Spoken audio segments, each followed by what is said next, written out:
Hello friends, હું છું makeup artist Dhanlaxmi અને આજે વાત કરીશું આપણે હેર ઉપરની કે હેરની અંદર તમારો ગ્રોથ અટકી ગયો છે પ્લસ બહુ જ ખોડો થાય છે.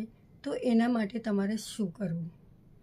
તો એના માટે રાત્રે તમારે થોડાક ચોખાને પલાળી દેવાના, ત્યારબાદ સવારે એને મિક્સરમાં ક્રશ કરી દેવાના અને એ પાણી ગાળી લેવાનું. એની અંદર તમારે અડધું લીંબુ નીચોડી દેવાનું છે અને આ પાણી તમે 8 દિવસ સુધી યુઝ કરી શકો છો બોટલમાં ભરીને અને ફ્રીજમાં રાખી શકો છો.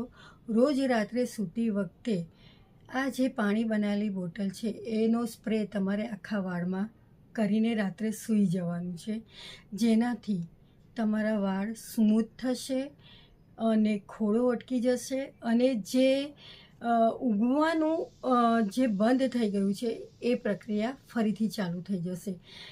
તો આવી જ અવનવી ટિપ્સ સાથે ફરીથી મળીશું.